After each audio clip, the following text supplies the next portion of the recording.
গত ২১ ডিসেম্বর ভারতের কারাগার থেকে রহমতুল্লাহ দেশে ফেরার পর ধারণা করা হচ্ছে আর অনেকেই ভারতে বন্দী আছেন। ২৩ ডিসেম্বর মানবাধিকার সংগঠন অধিকারের পক্ষ থেকে এ বিষয়টি জানানো হয়। জানা যায়, রহমতুল্লাহকে গুম করার প্রায় ৯ মাস পর ভারতে নিয়ে যাওয়া হলে সেখানে অনুপ্রবেশের দায়ে তাকে দমদম কারাগারে বন্দী করে রাখা হয়।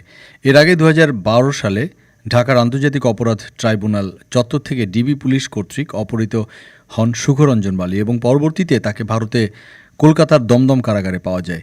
এছাড়া বিএনপি নেতা সালাউদ্দিন আহমেদ ২০১৫ সালে আইন প্রয়োগকারী বাহিনী কর্তৃক ঢাকা থেকে গুম হওয়ার পর ২০১৫ সালে তাকে ভারতের মেঘালয় রাজ্যের শিলং থেকে আটক দেখায় দেশটির পুলিশ।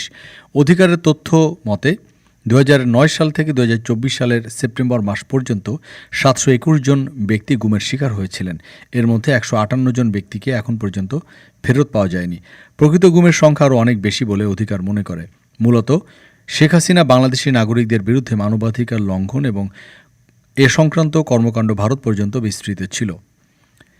বাংলাদেশ থেকে গুম করে ভারতে নিয়ে যাওয়ার ঘটনাগুলো তাই প্রমাণ করে। অধিকার বলছে, বাংলাদেশ সরকারের উচিত ভারতের কারাগারে বন্দী সব বাংলাদেশির তথ্য অবিলম্বে ভারত সরকারের কাছ থেকে নিয়ে পরীক্ষা করে দেখা যে সেই তালিকায় কোনো গুমের ভিকটিম রয়েছে কিনা। এছাড়া যেসব র্যাব সদস্য রহমতুল্লাহকে গুম করেছে তাদের সহ সব গুমের সাথে জড়িতদের অবিলম্বে বিচারের সম্মুখীন করতে হবে। গুমের শিকার ভিকটিমদের ক্ষতিপূরণ দেওয়া এবং পুনর্বাসনের ব্যবস্থা করতে হবে। ডেস্ক রিপোর্ট, আজ বার্তা, ঢাকা।